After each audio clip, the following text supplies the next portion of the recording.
number words. Pent comes from the Greek word for 5.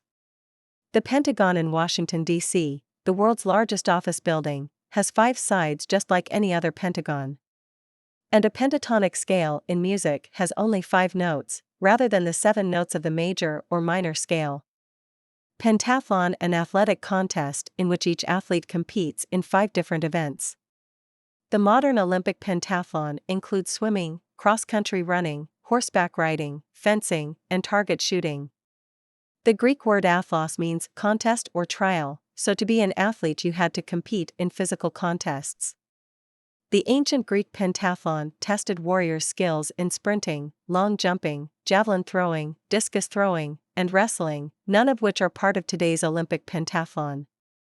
But a pentathlete must still have muscles and reflexes suited to almost any kind of physical feat, see also decathlon.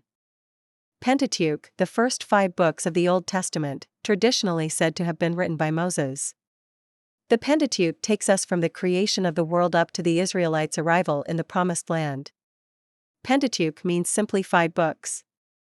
In Greek, the Pentateuch, which Jews call the Torah, includes the books of Genesis, Exodus, Leviticus, Numbers, and Deuteronomy. These contain some of the oldest and most famous stories in the Bible, including those of Adam and Eve, Jacob and his brothers, and Moses, as well as some of the oldest codes of law known, including the 10 Commandments. Pentameter, a line of poetry consisting of 5 metrical feet. Shakespeare's tragedies are written mainly in blank verse, which is unrhymed iambic pentameter.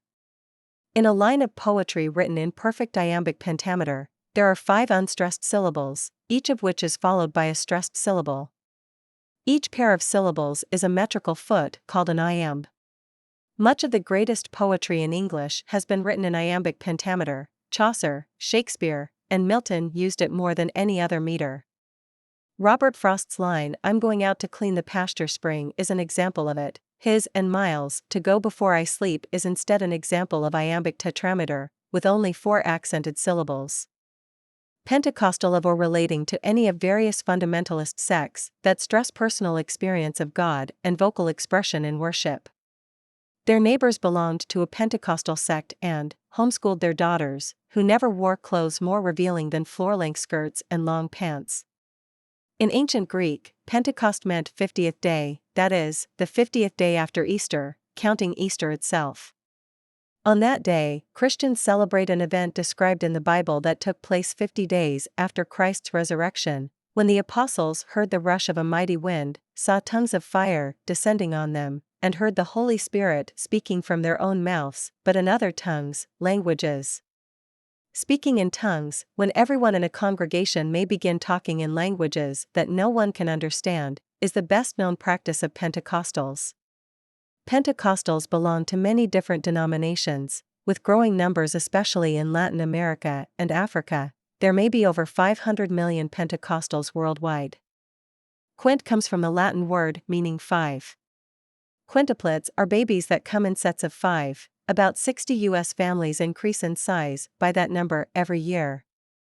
Quincentennial, a 500th anniversary, or the celebration of such an event.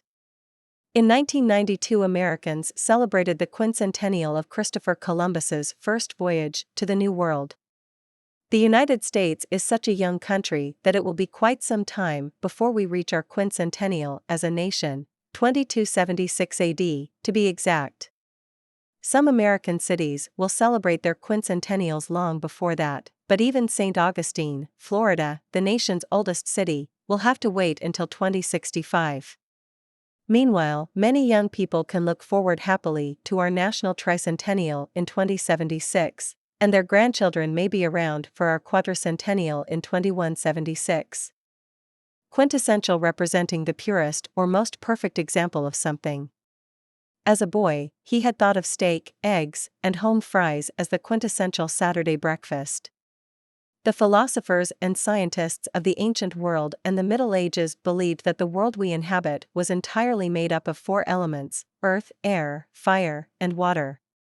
Aristotle added a 5th element, the ether or ether, by which he meant the material that fills the rest of space, mostly invisibly but sometimes taking the form of stars and planets. Many writers described the element as a kind of invisible light or fire. In the Middle Ages, it was referred to as the quinta essentia, fifth element. It isn't surprising that the quinta essentia came to stand for anything so perfect that it seemed to surpass the limitations of Earth.